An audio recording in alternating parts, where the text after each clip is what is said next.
Good morning, good evening, good afternoon. Welcome to everyone who has joined this session that we will have today, which is morning where most of us are based. This session is called Unpacking the Small-Scale Fisheries Guidelines, Empowering Women for Sustainable Food Systems. It is a webinar in a series of webinars on the small-scale fisheries guidelines. Ruben, maybe you could share the slide we have, just drawing your attention to also the other webinars in this series that will come up during the coming week. And of course, this is in the context of the TBTI SSF Open House. And I'd like to thank TBTI very much for this excellent opportunity, and also for organizing this in a very, very good way, always very, very organized and structured. So thank you very much, TBTI. We are going to have 8 presentations today, and we're focusing on a project that FEO has in Africa under funding from Norway. But we're also going to have a couple of presentations that go a little bit beyond this project. The project is called Empowering Women in Small-Scale Fisheries for Sustainable Food Systems in Africa. And on the screen now, you will see the list of speakers. So we have a couple of presentations which are more introductory by FEO colleagues and also a colleague from Lancaster University. And then we will have 4 presentations from our project countries. And then we will have a little excursion into a different project and a different country by the Fish for ACP project. Then, if all goes well, I hope we'll have some time at the end also for some discussion, questions and answers. So if you have any questions while we are running these presentations, please put them in the Q&A that you will see down on the ribbon at the bottom of your screen. You may also want to keep an eye on the chat, because we try to post links and any additional information that may come to our minds during the webinar. But for any questions you would like to ask, we would prefer to have them in the Q&A so that we can find them easily, and also there may be some that we could maybe reply to directly. Otherwise, we bring them up at the end of our session. Also, want to let you know that the webinar is recorded and also live on YouTube, and you can also watch it there afterwards. So again, welcome to everyone, and let's get started. Sit back and enjoy. First presentation out is by my colleague Ruben Sanchez-Daroqui, that will talk a little bit about the small-scale fisheries guidelines and the chapter 7 of the guidelines, which is on the post-harvest and part of the small-scale fisheries value chain, and that this webinar is also focusing on. Over to you, Ruben. Thank you, Lena, for giving me the floor, and welcome everyone. As Lena said, I will be presenting briefly on the voluntary guidelines for securing sustainable small-scale fisheries. But what are these? What is this instrument? So the voluntary guidelines for securing sustainable small-scale fisheries in the context of food security and poverty eradication, or the SSF guidelines, as we will call them from now on, are a major milestone in the process of achieving sustainable small-scale fisheries worldwide. They are the first international instrument. Sorry, Ruben, I think we still have the old presentation up. I don't know if you need to switch, or is it just me?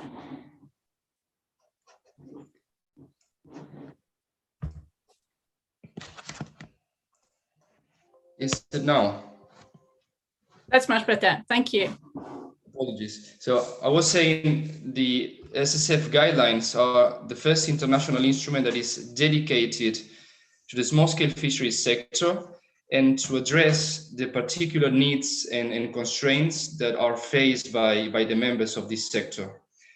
The guidelines not only address the issues that are critical to the promotion of responsible fisheries, but they also address other broader matters such as, for example, social development and food security. The SSF guidelines complement other important international instruments such as the Code of Conduct for Responsible Fisheries, and they guide dialogue, policy process, and actions at all levels, ranging from national to regional and international, towards the realization of food security and poverty eradication.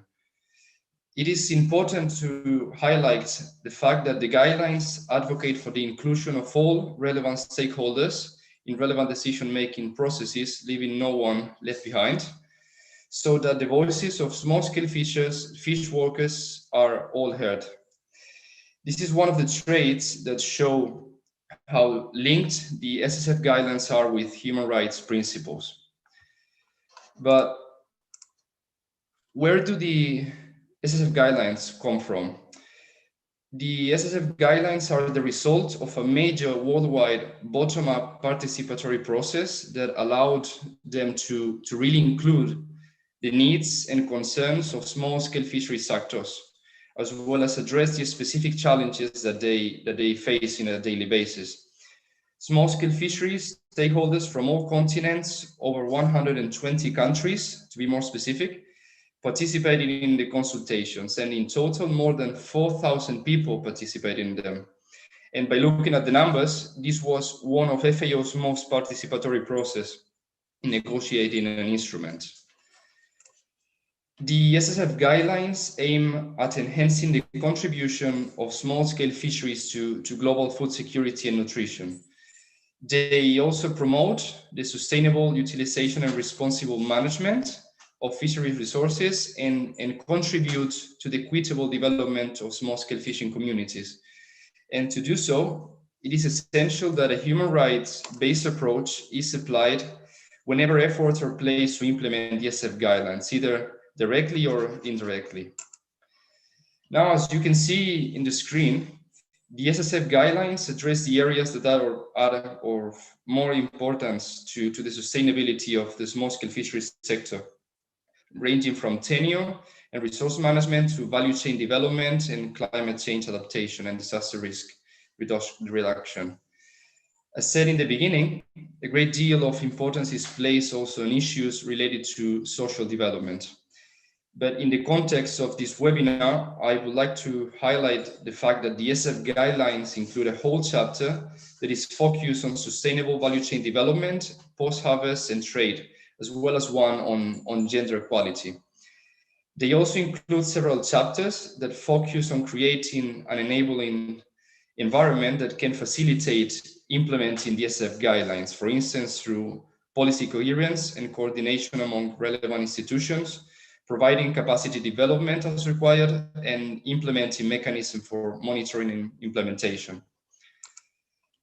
Then I would like to almost finish my presentation by mentioning that 2022 has been declared the International Year for Artisanal Fisheries and Aquaculture, and that FAO is the lead agency in the organization of the year. IAFA intends to help recognize the important role played by small-scale fishers and fish workers worldwide by enhancing the global understanding of their contribution to sustainable development of the small-scale fisheries sector, as well as to food security and nutrition, poverty eradication, and sustainable use of natural resources. And it also aims to promote dialogue and collaboration among the many small-scale fisheries stakeholders to strengthen their capacity to support the sustainable development of the sector. Now to finish, I would like to share a video that deals specifically on chapter 7 of the SSF guidelines. Can you see my screen, Lena, now correctly? Not yet. That is strange.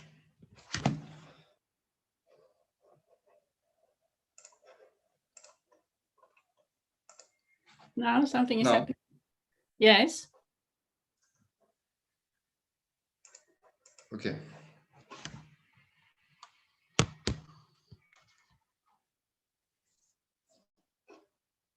Not, we have 50% of the fish catch in developing countries comes from small-scale fisheries, which makes them important to both food security and the economy. Millions of people are employed all along the fisheries value chain, on board fishing vessels, cleaning and processing the catch, and marketing, export, and sale. Thus, seafood is both valuable to global trade and a lifeline for local communities. In 2014, the Food and Agriculture Organization of the United Nations endorsed a set of guidelines to protect and enhance the impact of small-scale fisheries around the world. One of its main objectives is the sustainable development of small-scale fishing communities. First, this requires a recognition of the unequal power relationships along the value chain. For example, women play a crucial role in fisheries post-harvest activities, but several factors undermine their participation. To address this, the guidelines recommend that the appropriate amenities be provided to ensure their occupational safety and well-being. A lack of capital, knowledge, and infrastructure often prevents small-scale fishing communities from earning their fair share from the seafood trade. The guidelines recognize that building capacities can improve access, enhance livelihoods, and ensure the safety of our food. The United Nations Sustainable Development Goals envision small-scale fishing communities gaining access to marine resources and markets. Associations and cooperatives can give voice to fishers' and fish workers' interests in decision-making. Keeping this in mind, traditional forms of association should be recognized, promoted, and modernized. States should also promote trade in small-scale fisheries products by introducing beneficial taxes and tariffs and simplifying paperwork, inspection, and other norms. The guidelines also recognize that unregulated fish exports can deepen inequality, threaten food security, and deplete fish stocks. Sound policy and better fisheries management can help avoid such market-driven overfishing. Sustainable practices all along the value chain can help avoid losses and waste by combining traditional, cost-efficient methods with innovation and new technology. For example, value addition can be promoted to improve livelihoods and prevent overfishing. Timely information and fair certification standards can fetch higher prices and help small-scale fisheries adapt to changes in global and local markets. By empowering each actor in the small-scale fisheries value chain, we can ensure that the benefits from seafood trade are shared with the poor and vulnerable communities, thus safeguarding their rights and the sustainability of our fisheries.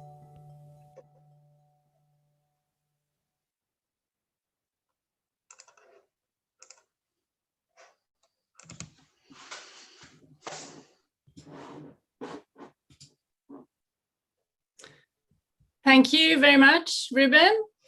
So now we have the overall context of this webinar, and those of you who didn't know the small-scale fisheries guidelines already, I hope you have a better idea of what they are and how important they are, and also then about the chapter 7 that is more specifically on the topic of this webinar.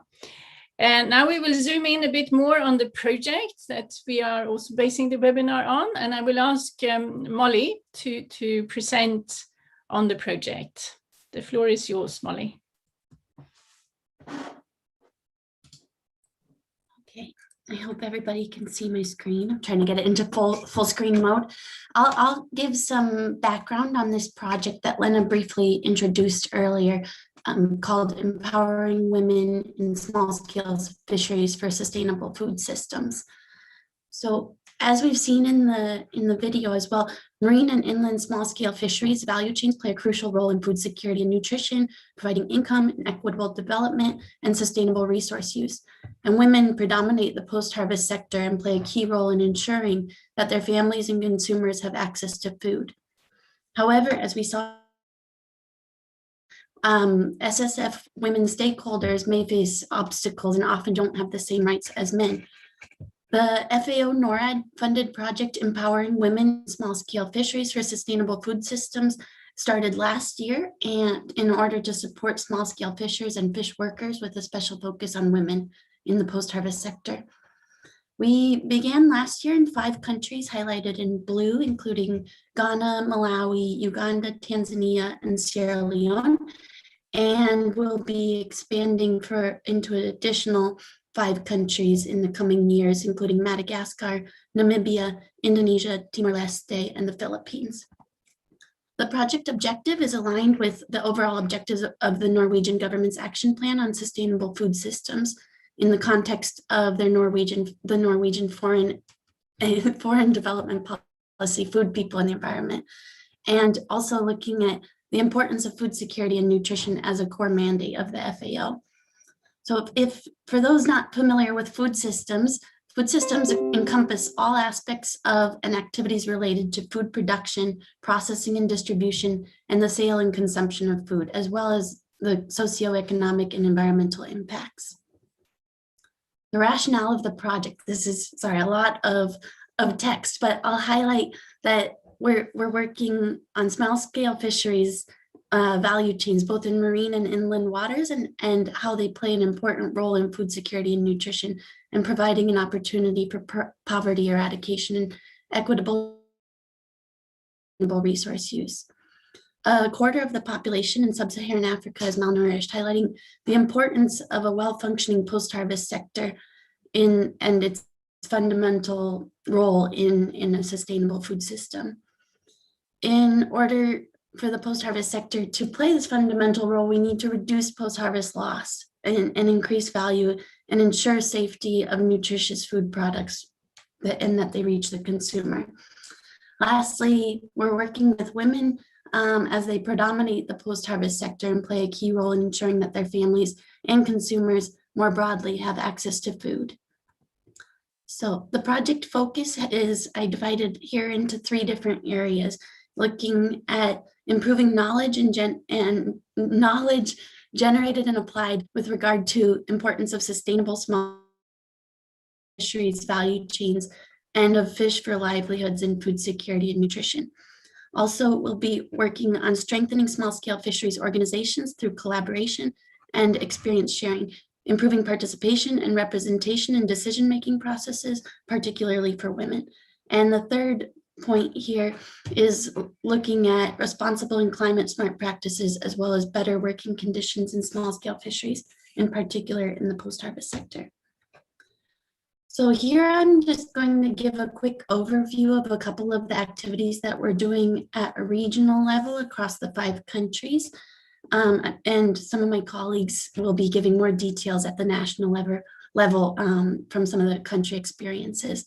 So first off, we have done a review of best practices in the post-harvest sector. This was a multi-phase review looking at different practices related to technology, management of technologies, microfinance, and we've started with a desk review, progressing into primary research in 6 identified countries, and then finally now working on documenting these best practices with videos for knowledge sharing. And the best practices that will come out of these videos should be fish drying technologies and management of those, value-added fish products, and microfinance related activities. Secondly, we have done a mapping of women organizations in the SSF post-harvest sector and needs assessment across the 5 countries to understand how women in SSF post-harvest are organized in terms of both geography, where they are, as well as in value chain activities, and to assess their organizational capacities. These insights have helped us to identify entry points for strengthening capacity of women's small-scale fisheries organizations. The second regional activity is gender transformative trainings, which we have followed a training of trainers approach, training at first regional project staff and then national project staff, government and technical staff, and value chain actors at the national level. The training began with a value chain analysis of the post-harvest sector and looking at gender responsive programming, including these 4 different areas in the boxes. And I think my colleague Amenye will give a bit more details on these trainings at the national level. Lastly, we have conducted a study on the socioeconomic and biological impacts of the fish meal industry, and fish meal and fish-based feeds industry in sub-Saharan Africa, as there's strong global demand for fish meal and other fish-based feeds that has led to development of the industry in sub-Saharan Africa. But this leads to controversies that require assessing the proven or potential consequences of the industry on food security, livelihoods, and sustainability of small pelagic resources. We conducted a preliminary assessment to better inform policy and decision-making and future research in order to inform the project and policy more broadly. So I leave it now to other colleagues to give more details into activities in each of the countries. Thank you. Thank you very much, Molly. Just to remind our participants that if you have any questions, if you would like to put them in the Q&A box, then we can answer them when we get to the end of the presentations. As you may have understood also from Molly's presentation, the importance of small-scale fisheries for nutrition is something that we recognize. And now I would like to ask Christina to tell us a little bit more about this fish and nutrition. The floor is yours, Christina. I don't actually have host. I can't share the screen at the moment. I think the host was disabled.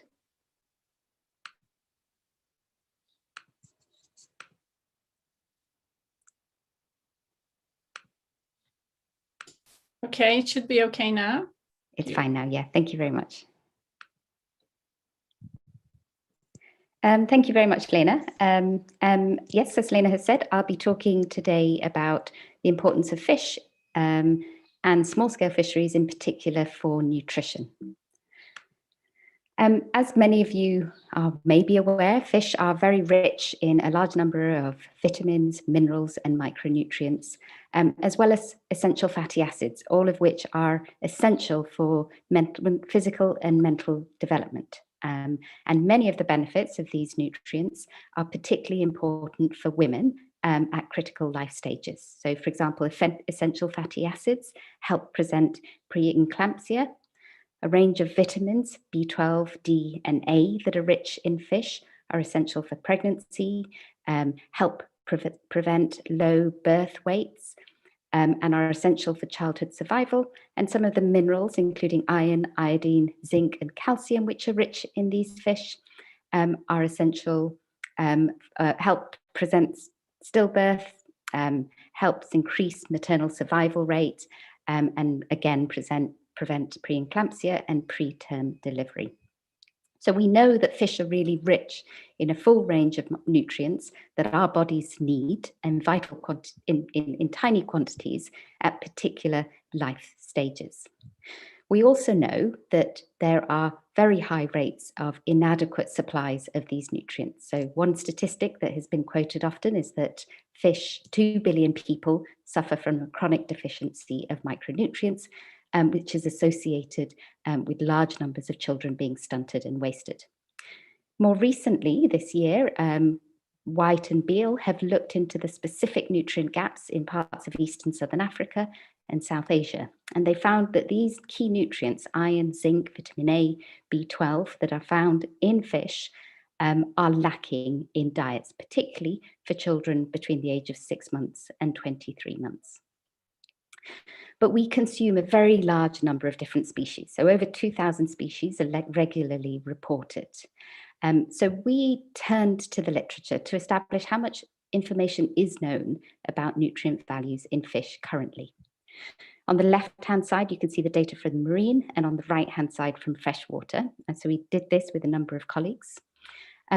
Most of the data for marine species come from high-income countries, whereas for freshwater species, we've got a good number coming from, in particular, places like Bangladesh and India.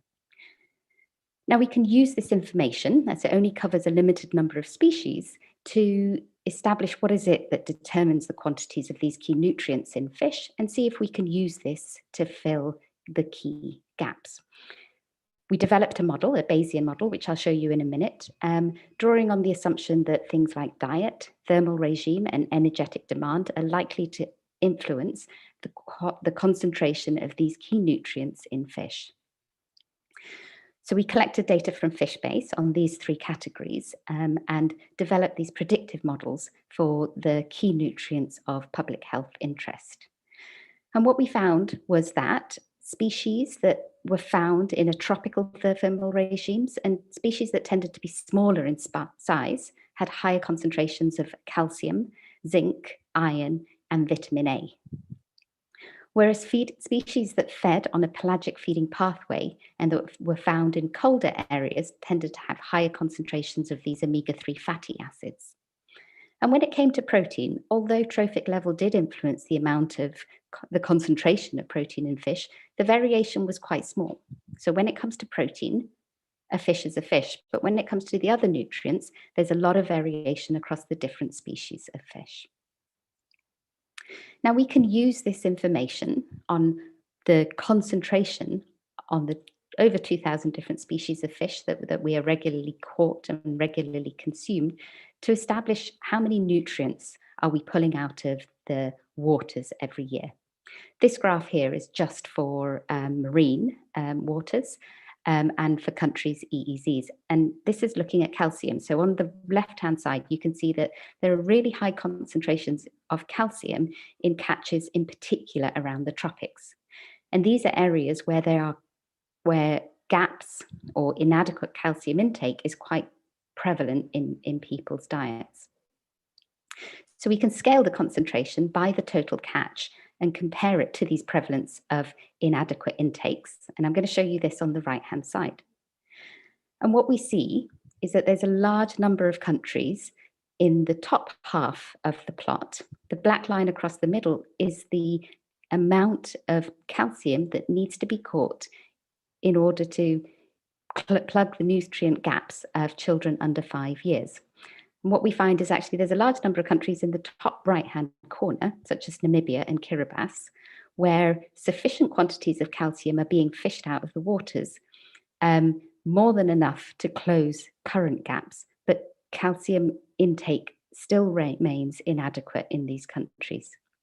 This is often because patterns of trade and foreign fishing are often removing these key nutrients from geographies of concern. And we found on a global scale that for 22 countries, the inadequate intake of key nutrients was above 20%, so of concern, but they would only take 20% of their yields being redirected to children under 5 years in order to close their nutrient gaps.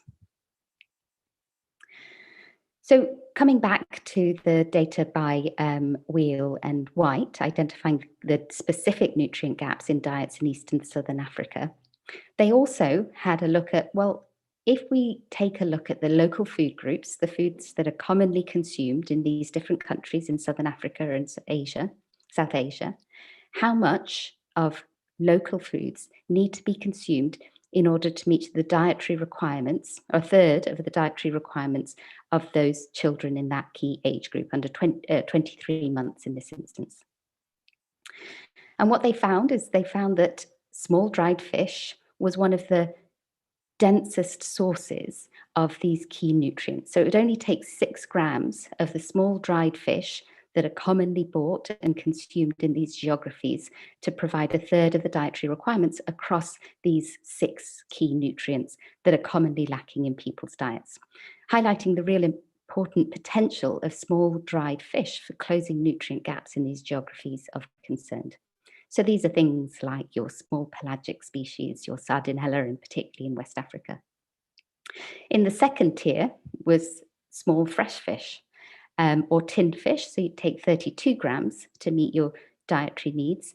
And in the third tier, fresh or frozen fish. So really highlighting the importance of fish to people's diets in these geographies based on local food composition tables. They also looked at how expensive these foods were. So we know that the foods that are available are nutritious, but how affordable are they to local populations? And what they found again was, in particular, these small fish were a relatively cheap source of these key nutrients of concern. Fish in some countries could be more, particularly in Zambia. Fresh fish was more expensive, but there were other countries such as Tanzania where fresh fish was also a really affordable source of key micronutrients. So again, really underscoring the fact that fish are available, but they are also accessible in key geographies. So just to summarize, so fish from small-scale fisheries are critical to people's diets. They're critical to women's diets and particularly to children's diets because they are nutritious.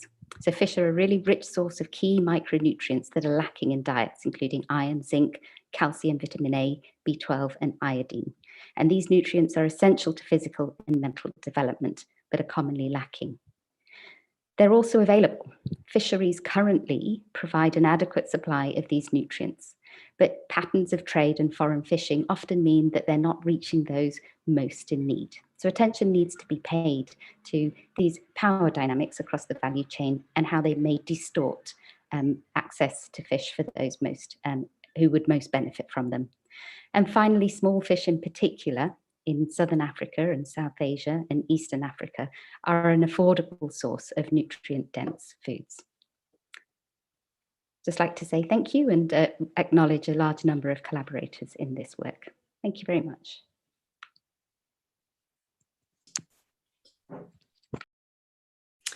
Thank you very much, Christina. I think this is very important information that may not be fully recognized by everyone and everywhere yet, but small-scale fisheries and fish and nutrition are really important topics. We will now move on and hear a bit more about the project and activities in the field, and more particular in Malawi. And I invite Amenye to tell us a bit more about this. Thank you, Amenye. Good morning, everyone. I hope you can hear me. My name is Amenye Banda. I'm the National Project Coordinator for the Small Scale Fisheries Project. And in this presentation, as Lena has mentioned, I'll be sharing with you some of the key highlights of the activities that we have conducted so far as a project. To start with, for the past 1.5 years as a project, we focused on 5 major themes that included the development of some of the communication materials, mostly on small-scale fisheries guidelines, and the dissemination of some of these materials. This was basically to bring awareness to the larger group of various stakeholders on small-scale fisheries guidelines. The second theme was we conducted a number of assessments and reviews, both regional and in-country assessments.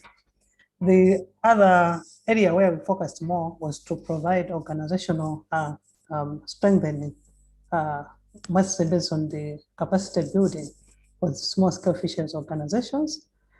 And as a project, we also provided some targeted support through trainings to the small-scale fisheries organizations. And lastly, we had various discussions and meetings with various groups and the authorities on how, as a project, we can increase, what activities we can conduct to increase the consumption of fish in the country. So for the past 1.5 years, this is what we focused on as a project. From various assessments that we had a number of findings and recommendations, and I will not go into the details. I'll just highlight a few. We conducted baseline mapping assessment and also other assessments. Some of the findings included, like the recommendations, we noted that there is a lot of discrimination against women as far as their work is involved in the fisheries value chain. And the other finding and recommendation was that we noted that most of the women are not working in groups, but they're working as individuals. So one of the recommendations that we may need to support the women to be part of the group, to be in groups where they can work together and do collective marketing. And the other recommendation for the studies was that we need to have some of the interventions that will focus on addressing some of the gender gaps that exist due to literacy level and social and local challenges that women face in the fisheries value chain. The last one was that as a project, we need to make some deliberate focus on value addition activities that will increase household consumption of fish and also income among the small-scale fisheries members. The next thing that I will share with you on the one of the major activities that we conducted as a project, that was the inception workshop for the project, which was followed by the launch of the small-scale fisheries guidelines in Malawi. As you could see in the pictures there, we had the inception workshop on 7th April that drew various participants from various sectors, such as academia, private sector, the small-scale fishers themselves, and also the various implementing partners. It was quite an exciting moment where we discussed a lot of issues that small-scale fishers face, the challenges, and we also came out with some of the strategies that as a project we can focus on to address those challenges. And as I've mentioned, the inception workshop was followed by the launch of the small-scale fisheries guidelines in Malawi, and the function was presided over by the Ministry of Forestry and Natural Resources. In the next slide, I will just share with you a number of pictures following the inception workshop and also the launch of small-scale fisheries guidelines. There was a lot of media engagement during the launch of the small-scale fisheries guidelines. And as you could see in the pictures that especially there, that the women themselves were fully involved through the launch of the small-scale fisheries guidelines. The other activities, as earlier on mentioned by Molly, we conducted the national gender training using what we call the transformative, gender transformative approaches. One of the approaches that we are promoting at the moment, 35 people were in attendance, and a number of activities took place ranging from conducting training to the technical staff in the government and also the small-scale fishers themselves. And we also conducted an in-depth gender value chain analysis in the community, where some of the questions that we're trying to answer was what are the challenges that women are facing and what are some of the strategies that we can put in place as a project to address those challenges. So based on the challenges, we had a number of recommendations, and below are just a few recommendations. That is to conduct a survey to dig more on the gender issues that women face, especially in the market sector, and also to involve the legislature in order to advocate for the mainstreaming of the gender transformative process in the gender policy. And I am glad to say that currently the government is working on developing the gender strategy, and the gender transformative approaches will be one of the major highlights in that policy. The other recommendation that we needed to formulate some of the fisheries association. Mostly we are working towards formulating the National Association for Women Fishers in Malawi. The last recommendation was that we need to empower women to form cooperatives so that they can do business as as a group, what we call collective marketing, so that we have learned that when women work in cooperatives, this does improve their bargaining skills, especially in the market sector. So these were some of just the recommendations that we had from the very chain analysis that we conducted following the gender training. So these are some of just the pictures that we were showing of the various activities that took place during the national gender training, various participants and the groups, and also trying to understand what are the challenges and the strategies. So basically, this is what I wanted to share, what we have done as a project in Malawi. There are a number of activities, but this is some of just the highlights that we have done so far. Thank you so much.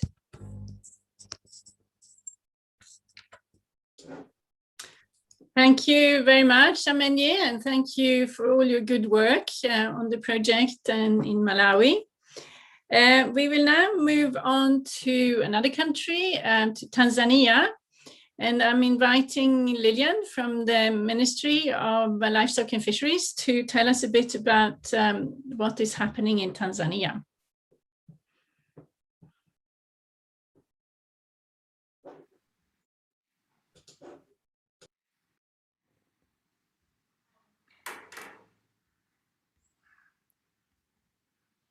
Hello, Lena. Hi, Lillian. I'm trying to share my screen. I can see something. It's happening. Yes. Okay. Thank you, Lena. Good morning, everyone. I'm Lillian Ibengwe. I work with the Ministry of Livestock and Fisheries in Tanzania as a senior fisheries officer, and also I'm a focal person for the project that is implementing SSF guideline in Tanzania. And this morning, I will take you through the project activity that we are implementing in Tanzania since 2018. Basically, the objective of the project was to establish a network of women fish workers in small-scale fisheries, and also to develop national plan of action for the implementation of the SSF guideline. And these two objectives was aimed to meet the Tanzania national fisheries policy objectives, and also at regional wise in policy framework and the reform strategy for fisheries and aquaculture in Africa that aims to transform fisheries and aquaculture for food security, livelihood, and wealth creation. And the country, the government constituted the national task team with cross-sector representation from private sector, academia, research institution, NGO, central government, local government, and the local communities, with the aim to oversee and coordinate the implementation of the project activities. Before establishing the network of women, we convened the inception workshop, which aimed to gather inputs and information on the priority activities, and also to create awareness on the project objectives. And one of the key priority activity that was identified was to do mapping study for women organization in the country, to profile the women fish workers and identify their works, and assess their organization status, weakness, gaps, strengths, so to inform intervention strategies. And also the mapping study aimed to create awareness on SSF guideline thematic areas. Also, it aimed to gather views, preliminary inputs for national plan of action development, and to gather perception and opinion regarding development of the national small-scale fisheries women network in the country. We conducted through focus group discussion. We involved 201 women organization, and of about more than 6,000 people were involved.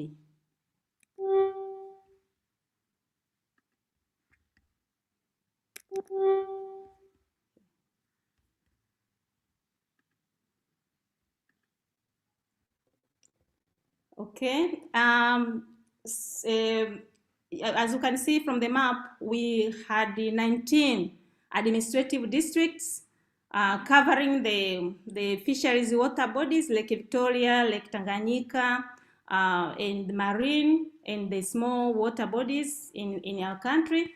And the preliminary, the results, some of the results that I've extracted, a few of them, we found that highest percentage of this organization was union and the savings and the credit groups, followed by CBOs, and the list was the advocacy group. And when we analyzed our data following the question that we wanted to get views on the value and the function of the Tanzania Fish Workers Association, most of the participants, about 59%, said that the TAWFA, the Tanzania Women Fish Workers Association, should work his many responsibility to engage and exchange ideas of women, and 19% vote that it has to support women activities from the whole value chain, and 6% said it should support training and marketing information, and 4% said it has to address women challenges that they face in their work, and also 2% said they need the network should see how they can access financial support to expand their business.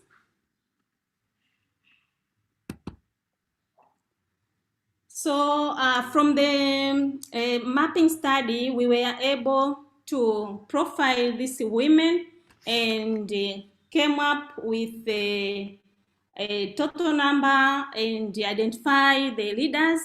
So in April 2009, we were able to convene a launching event. We invited the top leaders, chairperson, deputy chair, secretary, and treasurer in this launching event. And as you can see from the picture, the launching was officiated by our permanent secretary of the Ministry of Livestock and Fisheries. And also during the launching event, we were able to facilitate the election of executive committee members of the TAWFA. But also there was a back-to-back event that we conducted. During that time, the country was under national consultative workshop to collect some input and view for the Fisheries Act. So we were able to conduct also a consultative workshop to these women and collect their views on this Act, Fisheries Act.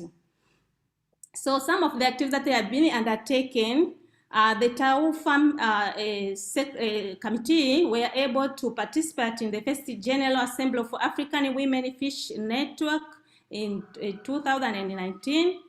But also some of the activity was to have formal introduction to the government offices at various levels from the national, district, and the region. This has been done. Also, a legal registration of TAWFA to formalize it. And some of the training that have been done is to conduct transformational leadership skills to empower leaders, and they have participated in trade fairs. We have local trade fairs in our country every year, so they were able to showcase their activities and also to create awareness on this TAWFA. Activities that have been done to strengthen TAWFA at the country level, we had a workshop on gender and the establishment of a gender desk that could work closely with TAWFA. And one of the deliverables that was recommended was to have Taufa chapters in major water bodies, and also to have a meeting or workshop with NGO in the country from different water bodies. So this was done last week in May. Last week we convened workshop with NGO, aiming to forge relationship and also to have close collaboration and synergies in how to strengthen Taufa. So among of the deliverables is to have chapters in major and minor water bodies that will be coordinated at the national level, meeting to be held in all fisheries zones for awareness creation, setting priorities for Taufa chapters. Because we know we have specific fisheries with different challenges, so this was very important. And some of the NGOs agreed that they will support workshops in their localities to support the development of these chapters. We have WWF. I think next week there will be for marine water workshop to have members of Taufa and to strategize on how they can prioritize the activities in marine water. But also we have a meadow in Lake Victoria, we have TNC in Lake Tanganyika and so forth. Thank you for listening.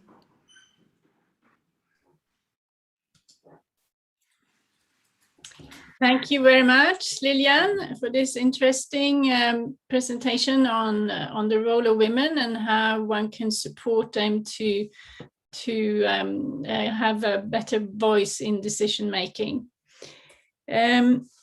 We will now move to Ghana and Sierra Leone, and Abigail will tell us a bit about the activities that are happening there with regard to post-harvest.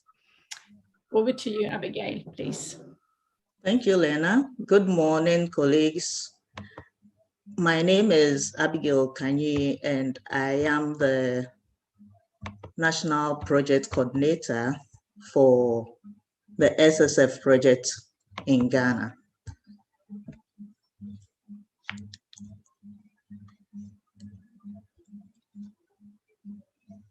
I hope you can see my screen. Yes, that's fine. Thank you, Abigail. Okay. Now, for an efficient post-harvest sector to be sustainable, there's a need for us to ensure that the way our actors carry out their activity is very, very efficient. The sector, as we know, is dominated by women, especially in Ghana and Sierra Leone. And their activities cover processing and trading. And this is very important to the sustainability of the SSF value chain. Though they have different processing techniques, such as salt and drying, predominantly they tend to use the predominant method is smoking. This is mainly done through the use of traditional ovens, such as the choco that we see on the screen in Ghana. And in Sierra Leone, they mostly use the banda type of oven. These processes work in designated areas near the landing beach sites, sometimes when they are in very densely populated community, but mostly you find them working from within their homes. And most of the time, especially Ghana, they work in the open where there's no shelter of any form and they are at the mercy of the weather. In Sierra Leone, it looks a little bit different because they have this structure which they enclose with wood and sometimes roofing sheets, but it is poorly ventilated and visibility is poor. This is a typical Sierra Leone smoking environment you see on the screen. You will realize that the ovens being used are basically traditional oven, predominantly.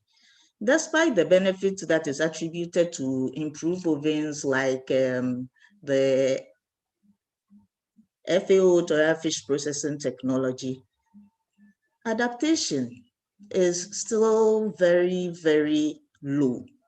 In Ghana, it is less than 1%, and we have the FTT and the Ahuto ovens as some of the improved ovens that I mentioned.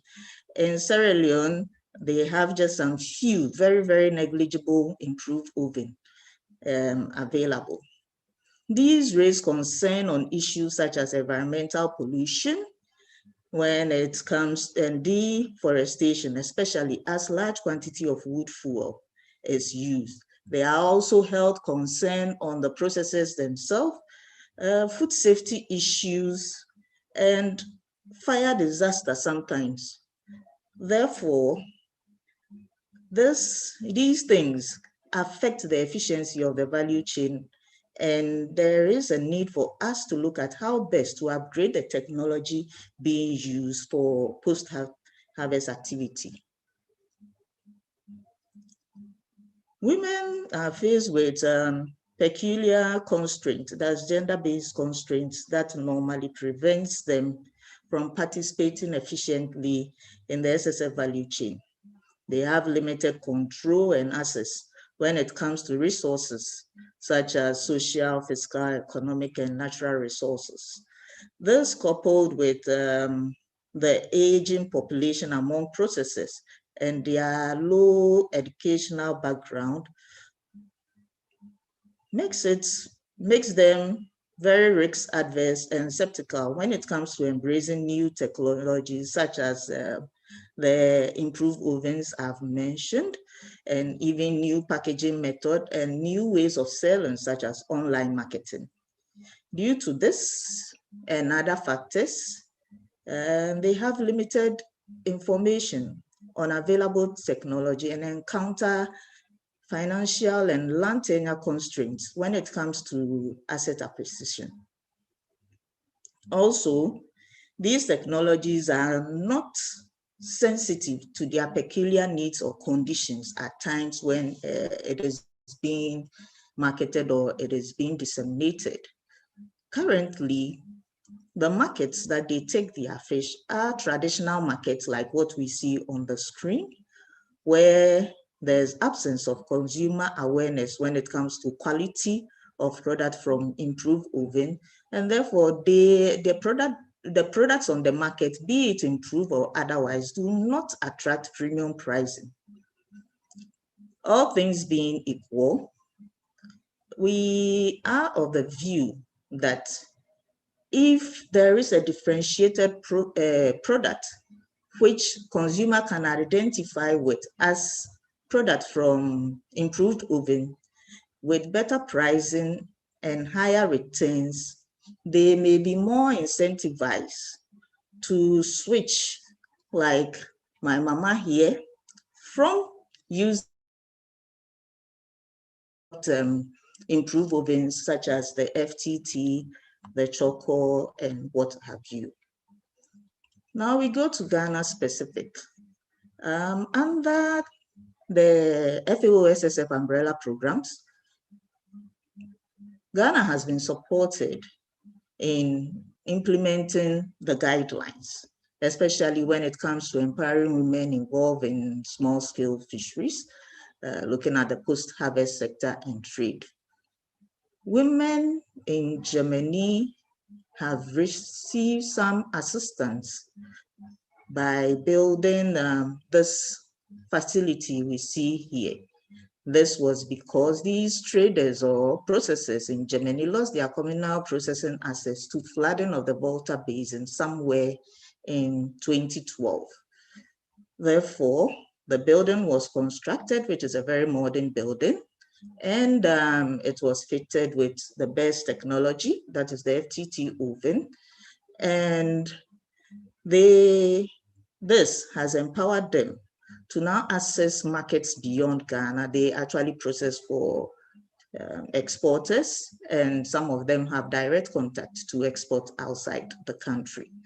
The facility has functional areas for cleaning, for processing using the FTT, post-harvest, post-processing activities such as cooling, packaging. They have stores, offices, and have been provided with changing rooms and toilets as well. These women, we have empowered them by training them to be in charge of the management of the facility.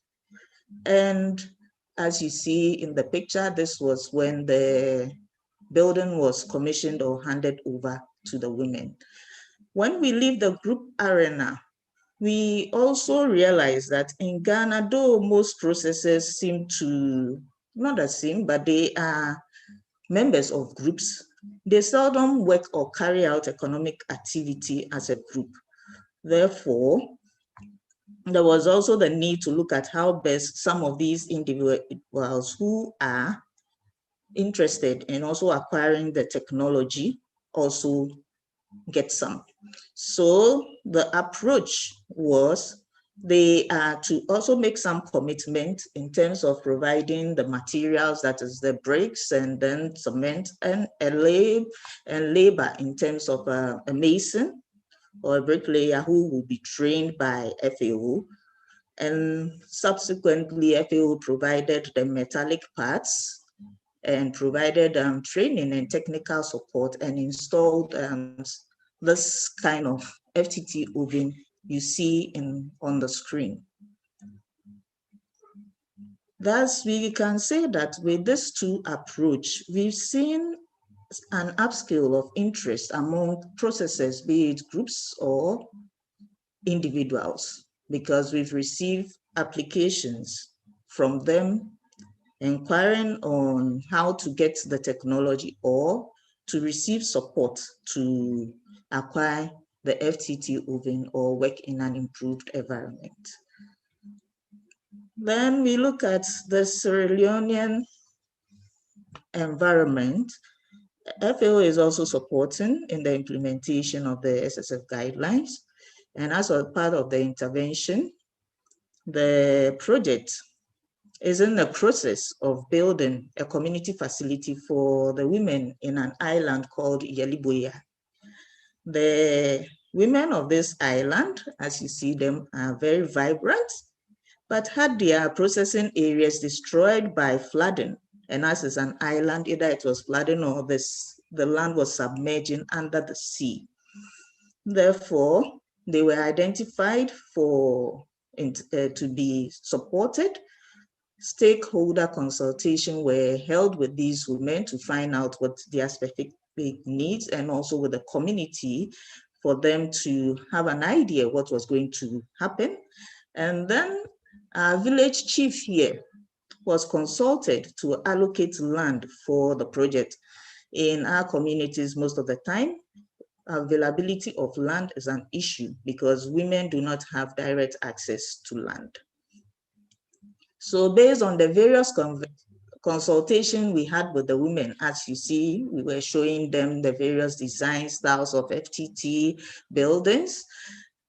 We were able to come up with a customized design of a facility, as well as that is, this facility was what they agreed on. And then we also came up with a special design of a customized FTT based on what their needs were. There was another challenge on the island. They do not have access to electricity, and therefore they needed some kind of alternative preservation of their fish. So the project also included the provision of a solar powered deep freezers to support them.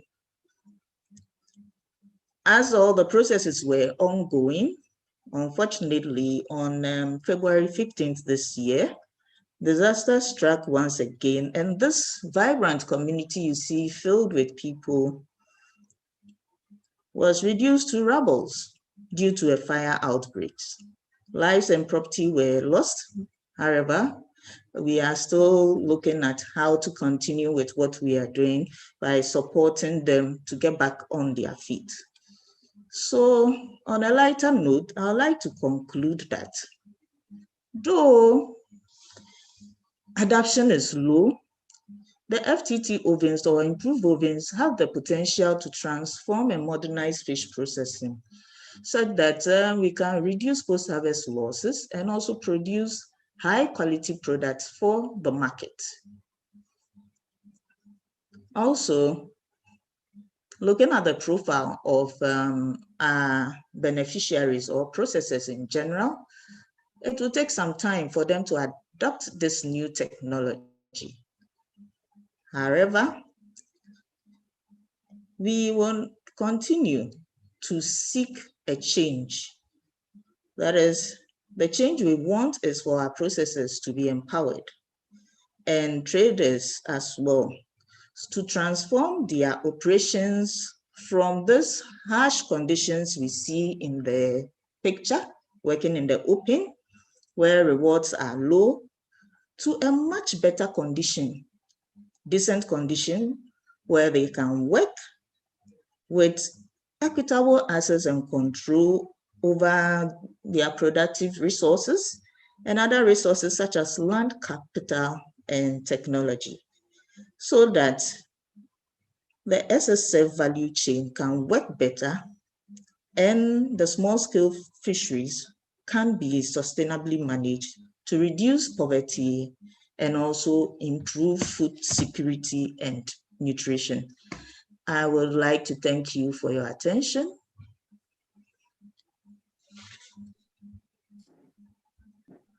Over. Thank you very much, Abigail. There were a very good presentation with also many photos. I really like that. I think we could get a feel for what is really happening on the ground. That's excellent. Thank you so much. We will move on now and we'll move a little bit outside the project to another project. I'd like to give the floor to Gilles, who will talk about fish recipe and value chain work. Over to you, Gilles. Thank you, Lena, and thank you very much for the invitation today. Good morning or good afternoon, everybody, wherever you are. My name is Gilles van der Waal. I'm the coordinator of the Fish Recipe project. So I will try in a few words to tell you a bit about Fish Recipe and how it relates to the topic of this seminar through basically fostering inclusive value chains in the African, Caribbean, and Pacific region. The goal of Fish for ACP is really to ensure that fisheries, the selected fisheries and aquaculture value chains that we're working with can contribute to economic growth, job creation, food security, and nutrition, but this in a sustainable manner. Really very much keeping the triple bottom line of sustainability in mind. We base our project on what we call a thorough analysis of the value chain, and that analysis of the value chain will look at not only the economic side of the value chain and the potential added value which can be created, but as well very much to as well the social side of things and to the environmental side of things. So we will be aiming to keep in all the activities of the project very much the triple bottom line of sustainability in mind for all activities. Just a few words on the partners behind the project. So it is led by the OACP Secretariat, which is the Organization of the African, Caribbean, and Pacific States, with funding from the European Commission, DG INPA, and the German Corporation, and then implemented by FAO. As mentioned, we're going to work with a variety of value chain located in 3 regions, Africa, Caribbean, and Pacific. We can see that out of these 12 value chain, actually, we're working with both fisheries and aquaculture, but here we're mostly talking about small-scale fisheries. But we can see that actually I'm sorry, 9 of our value chain are very much focused on artisanal fisheries, namely the oyster fishery in Gambia, the small pelagic, coastal pelagic fishery in Sao Tome Principe, the oyster fishery in Senegal, the small pelagic fishery in Tanzania and Zambia, and the Mai fishery in the Dominican Republic. Then we also have 2 other value chains which have an artisanal component, which are not only artisanal by nature, but they have a strong artisanal component still. So this is the shrimp fishery in Cameroon and the Atlantic sea bob shrimp fishery in Guyana as well. So in total, you can see that actually, if we take out the farm value chain, the aquaculture value chain, and the tuna value chain in Marshall Island, we have something like 1, 2, 3, 4, 5, 6, 7, 8 actually value chain, which will support artisanal fishing in a way or another. And then more linked to the general topic of the seminar, focusing on the gender aspects of the value chain, we can already see, even though that, as I mentioned, we start the project with a thorough analysis of the value chain where we will be identifying the different bottlenecks. So we will uncover more as we go along, but we can already see that gender will be a very, very strong component of our work in the Senegalese oyster value chain, and in the same in the neighboring Gambia, because these 2 value chains are actually made up mostly of women producers. So by default, gender will be a very, very strong aspect there. But we already can see as well that in Tanzania and in Zambia, which are 2 value chains working on small pelagic inland on Lake Tanganyika, that gender issues will be prevalent as well in these 2 value chains. This doesn't mean, obviously, that we'll not have gender aspects in the other value chain, but at the moment, these are the 4 ones where we've identified very, very strong gender component. Without taking so much more time, what I would like to do now, instead of me trying to identify some of the issues related to gender in the various value chains, I would like to show you a little video that we've done already with talking to some of the stakeholders in the various value chain. And here we went to meet with the women working with oysters in the mangrove areas in Senegal. And here we're going to hear from Mrs. Diatta, who is the chair of the cooperative of oyster producers in Casamance, in the southern part of Senegal. And she will tell us a little bit more about the challenges that they're facing there. So let me just share my screen to be able to screen the video. You will just, I'll just need a bit of time here. And that should normally be going soon.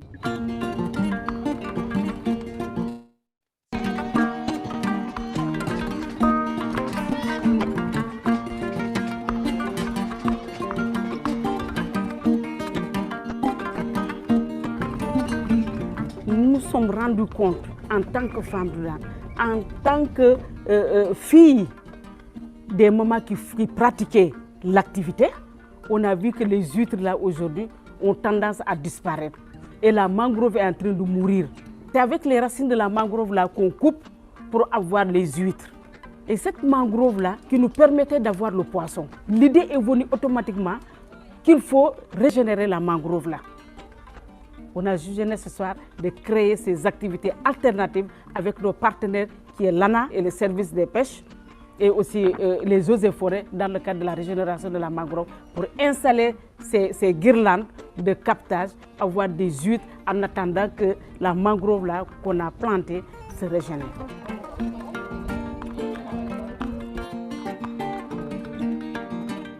On a créé la coopérative en 2013 et on a demandé à nos partenaires de moderniser l'ostréiculture. C'est ça qui nous a valu à installer ces guirlandes-là, à faire l'élevage de ces huîtres, à voir ces huîtres-là à tout moment, sans prendre une pirogue, aller en profondeur. Donc c'est pour cela aujourd'hui, les femmes, nous vraiment on se retrouve dans l'activité. Elle arrive aujourd'hui à faire le blanchissement, à faire le détrocage, à faire le grossissement jusqu'à la commercialisation. Cette chaîne de valeur est maîtrisée par ces braves femmes au niveau local.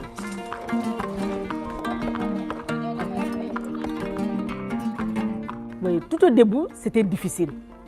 Mais comme les femmes croient à cela, aujourd'hui, on fait plus de 300 femmes. Le marché de notre étude du marché, c'est sur les hôtels.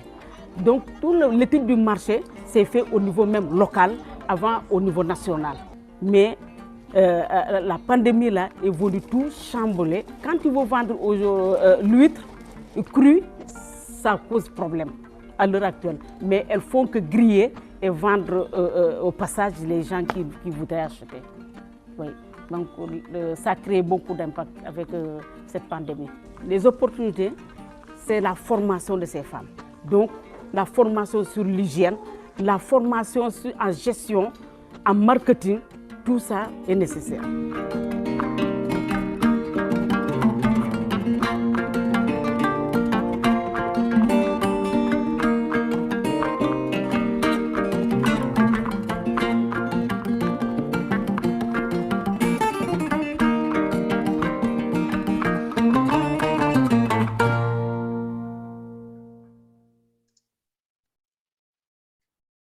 So I hope you enjoyed this little video. I thought that it was quite clear from Madame Diatta the challenges that they were facing, and the video illustrate that well as well.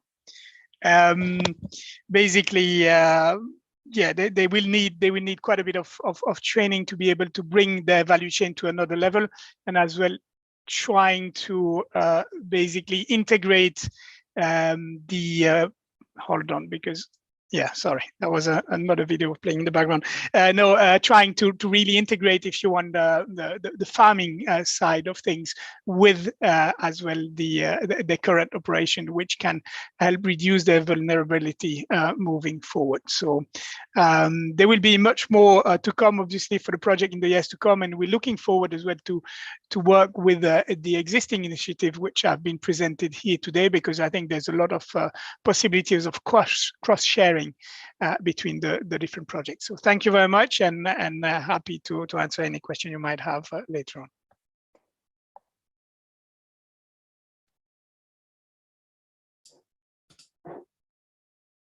Thank you. Thank you very much, Gilles.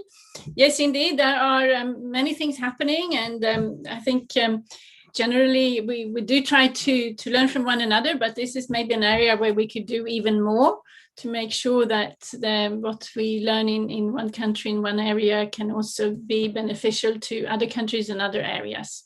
So that was great that we could have you also as part of this webinar. We have not a lot of time left, but a little bit, and we're happy to take some questions. I can see we have one in the Q&A, and that is about improvements in the post-harvest sector, and if there can be unintended consequences. This is a question from Hoyt Peckham in WCS, who are also working on similar issues.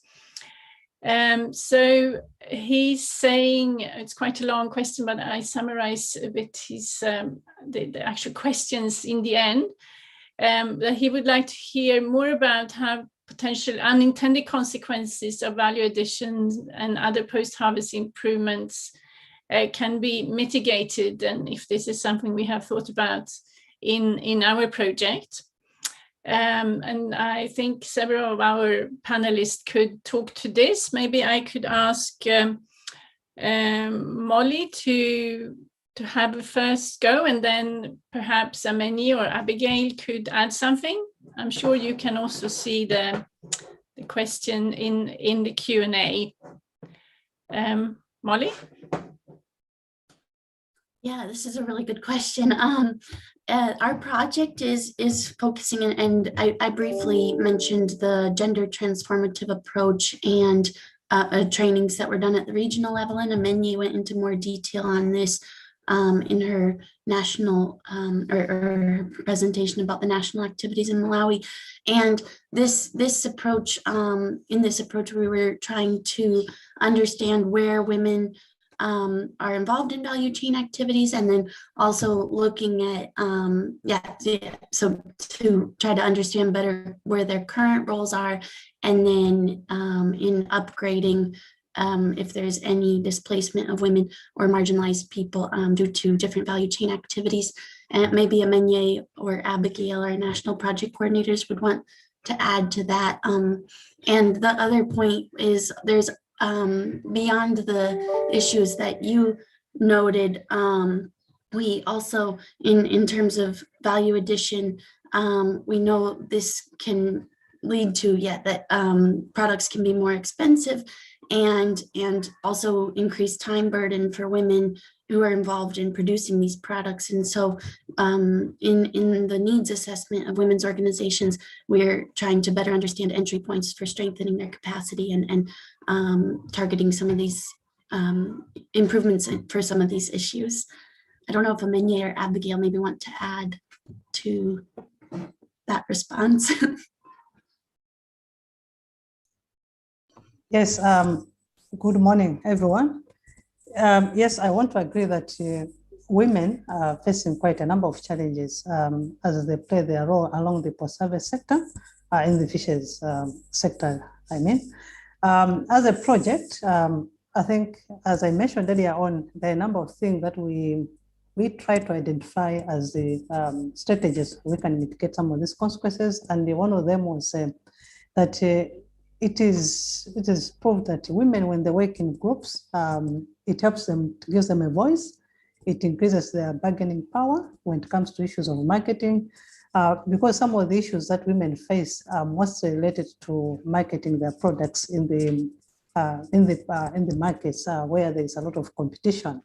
So I think as a project, so we're putting in place some of these issues, like training the women on how to work as a group, and also how to do business, and also, as well as a project, we are supporting also the women with some of the infrastructure that can help them to store their fish and also market, transport their the fish from the landing site to the market. So maybe briefly, as I would say, these are some of the activities that we're doing to minimize the consequences that women are facing along the fisheries value chain. My colleague Abigail, I think, wants to share something. Thank you. Yes, that is the small-scale fisheries environment has this SSF guidelines that we are looking at implementing in the various countries, and it takes into consideration issues raised by HOI, because when you look at the chapter 5, it looks at the governance of the sector itself and the resource management aspect. Then we have that of chapter 6, which looks at the social development, employment, and decent work. Then what we are concentrating on today was the value chain, post-harvest, and trade. Apart from that, it looks at chapter 8 on gender equality, and then 9 looks at disaster risks and climate change. Once we get all these things being implemented on the ground, I believe that most of the concerns raised, especially the marginalized people, overfishing, decent work, and all those things will be taken care of during the implementation process of the SSF guidelines as a whole. So that will be my contribution, and that is how we are looking at it, that mainstreaming the guidelines in all the activity will help us get equitable distribution of resources, and also try and manage the resources as well. Thank you. Thank you very much, Molly, Amenye, and Abigail. We're just coming up to the end of this webinar, and I think in a way what Abigail said is also very nicely summing up the small-scale fisheries guidelines and the need for taking a holistic approach to make sure you involve both men and women, that you look at the whole value chain and all different factors that influence and are part of the livelihoods of small-scale fishing communities. So I think with that, I would like to thank all of our presenters and speakers. I really appreciate you taking your time to be here with us today and for providing such interesting contributions. I also like to thank all of our participants for having listened to us. I also hope you take note of the website for the small-scale fisheries guidelines, where you can find more information on the guidelines themselves, and also on more particularly on the project and on the post-harvest and trade section of the small-scale fisheries guidelines. There is also a link there where you can subscribe to our small-scale fisheries monthly update if you want to follow more what is happening.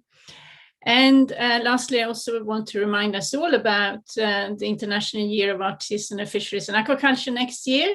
And I hope that will be a fantastic year with many events and celebrations that will help us really move forward towards sustainable small-scale fisheries. And also, of course, a big thanks to TBTI for this session and the support that has been provided behind the scenes. Thank you very much, and hope to see you again.